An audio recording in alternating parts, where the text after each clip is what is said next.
este dia santo, quando o relógio marca 3 horas da tarde, a igreja no mundo inteiro faz silêncio.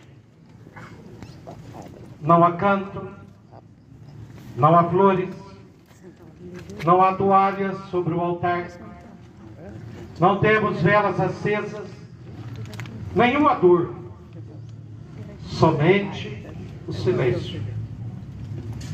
Para nós, cristãos católicos, aqui em Nepomuceno, 3 horas da tarde, na comunidade do Porto, do Barreiro, da Capoeirinha, de Nazaré de Minas, na Trumbuca, no Barreiro, o silêncio se une ao que acontece na praça da cidade, em frente à Igreja-mãe.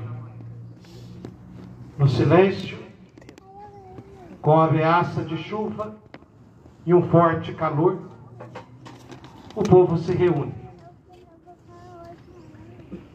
Nada de extraordinário, nada de atrativo aos olhos, simplesmente oração e silêncio. Recordação do que há mais de 2000 anos aconteceu em Jerusalém. 3 horas da tarde, um Deus estava morrendo na cruz. Por amor aos seus, por causa de nossos pecados, para nos resgatar da antiga culpa, do pecado e da desobediência de Adão.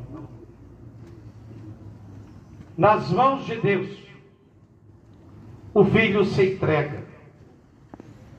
Nas mãos de Deus, o Filho se doa, depois de ter caminhado e ensinado uma vida nova, depois de ter mostrado o rosto amoroso de Deus. Ao contrário do que vivíamos ontem, nós nos reunimos no silêncio, pois quando ontem a celebração da Santa Ceia terminou, o altar já foi despojado.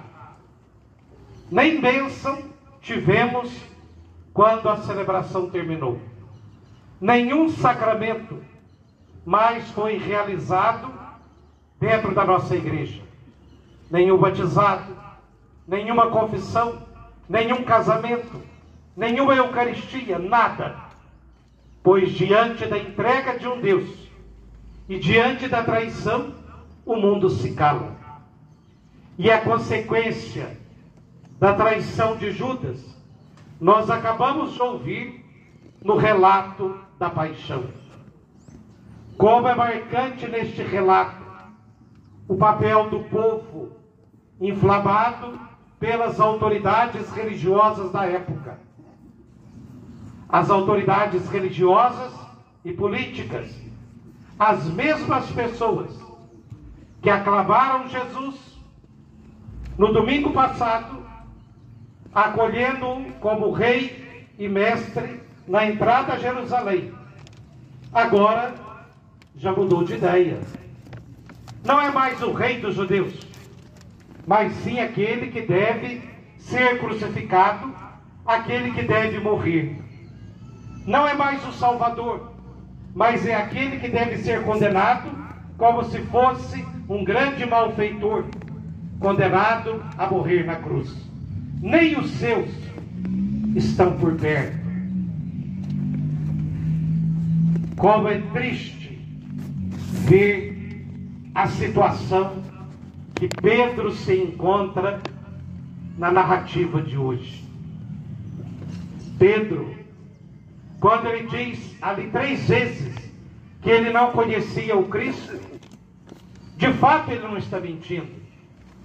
Ele não conhecia este Jesus capaz de dar a vida. Ele também esperava um grande líder. Ele esperava alguém que viesse salvar o povo, esse Cristo, ele também não conhecia, ele não mente. Pedro ainda vai ter um longo caminho para conhecer de fato quem é Jesus Cristo. Da mesma forma, nós que aqui estamos e participamos dessa celebração durante o tempo da Quaresma, durante a Semana Santa, que já está quase encerrando, nós às vezes de fato não conhecemos Jesus propriamente dito. Sabemos que Ele é o Salvador, que Ele é Deus, mas conhecer as suas atitudes, pautadas no grande mandamento que Ele nos deu ontem, é exigente demais. É pesado demais, porque a sua atitude nos leva a sermos servidores, a nos entregarmos com todo o amor e com todo o afeto, para que o mundo seja melhor. Essa é a atitude dele. Sonhar um mundo novo, sonhar um mundo onde as pessoas sejam capazes de viver a verdadeira amizade, com que as pessoas sejam capazes de se entenderem, de se aceitarem mutuamente e unidas, promovendo o tempo da paz, o tempo da transformação. Por que será que nós ficamos abalados todas as vezes que vemos e ouvimos sobre alguma tragédia? Ah, é o fim do mundo. Por que não poderia ser o fim do mundo quando uma família se refaz, quando alguém é curado de uma doença? O fim do mundo tem que ser trágico. O final dos tempos tem que ser cheio de desgraça. Já não basta o sofrimento da cruz? Será que atitudes de bondade não deveriam ser multiplicadas a cada instante, a cada momento? O que de fato nos faz entender a morte de Jesus Cristo na cruz? O silêncio desta tarde, ele é proposital. É para que a gente se questione.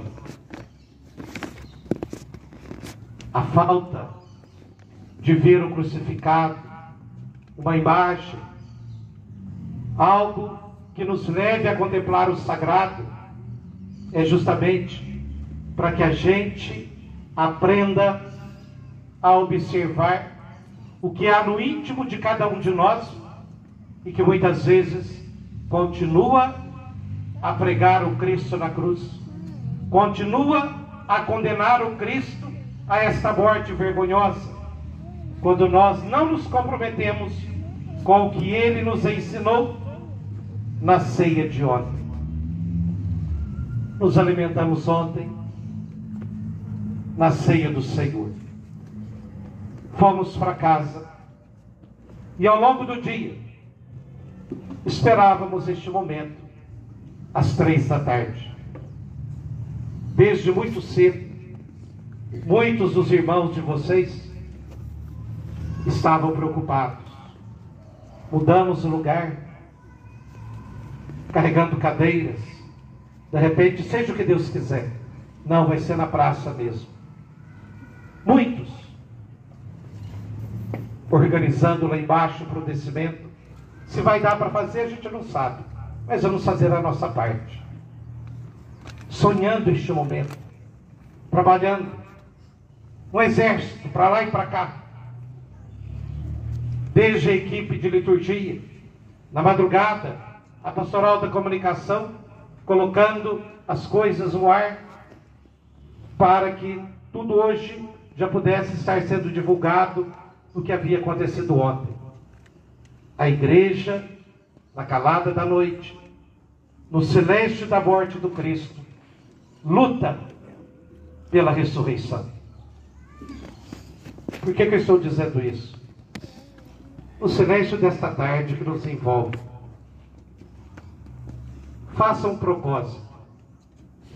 O que eu, batizado, católico, posso fazer para que a ressurreição aconteça dentro da minha família, dentro da minha igreja e na sociedade? Esse silêncio que muitas vezes incomoda e que é tão difícil de fazer. Não é fácil fazer silêncio para rezar. Presta atenção nisso. Até numa adoração do Santíssimo, a gente quer ficar falando, quer ficar cantando, quer ir lá pôr a mão no Santíssimo. É difícil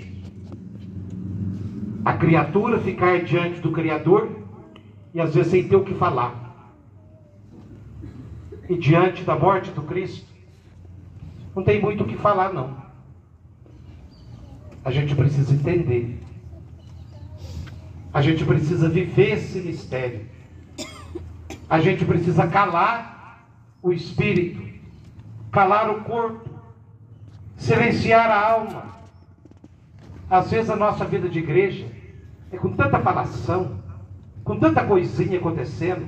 Tem que fazer isso, tem que fazer aquilo, tem que rezar desse jeito, tem que ir de tal jeito, tem que ir não sei quantas missas.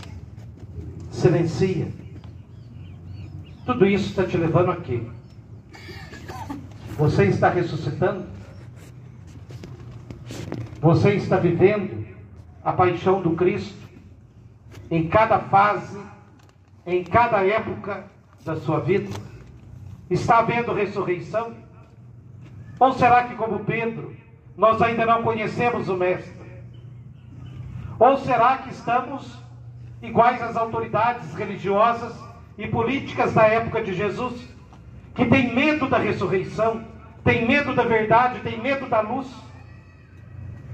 Será que ainda estamos preocupados em descobrir o ponto fraco do irmão, para ver se calamos a sua boca? Será que ainda estamos preocupados em destruir alguém, porque temos medo que ele venha ocupar um poder que não existe, que é terreno, que é tudo passageiro, que tudo acaba? Quanta guerra, quanta confusão, quanta disputa, e às vezes tantos assassinatos e roubalheiras por detrás de cargos e de poder. Tanta corrupção, tanta gente morrendo, tanta gente sendo lesada. A que preço e por quê? Por um poder que na mesma hora que você pensa que tem, dali a pouco não tem nada. Por coisas materiais que julgamos ser donos e que de uma hora para outra fica para alguém brigar, e às vezes alguém que nunca fez nada para nos ajudar naquela caminhada. Esse silêncio da tarde não é para chorar as dores de Jesus, porque ele já ressuscitou. Esse silêncio da tarde é para chorarmos as nossas dores, os nossos pecados, as nossas misérias, as nossas omissões e os nossos pactos e silêncio que muitas vezes mantém um sistema que oprime, que seleciona, que julga quem pode, quem não pode, quem é melhor, quem não é, quem é digno e quem deixa de ser digno. E o pior de tudo, às vezes enquanto igreja, a gente faz isso. E o Mestre nunca teve uma atitude dessas. No silêncio que é próprio desta tarde, tomemos consciência do que realmente nos trouxe aqui. Não é um teatro, porque não tem nada que possa nos atrair e causar euforia. Tem apenas um sinal, um madeiro, que daqui a pouco será apresentado, e nele um Deus morto, sem vida, mas que é causa das nossas omissões, dos nossos pecados. Porque o Cristo continua assim, sendo julgado, espancado, blasfemado, na pessoa dos irmãos e irmãs, excluídos, machucados, possuídos pelo mal, injustiçados e jogados para fora, porque muitas vezes os nossos critérios não nos deixam chegar perto, porque nos consideramos puros e santos demais.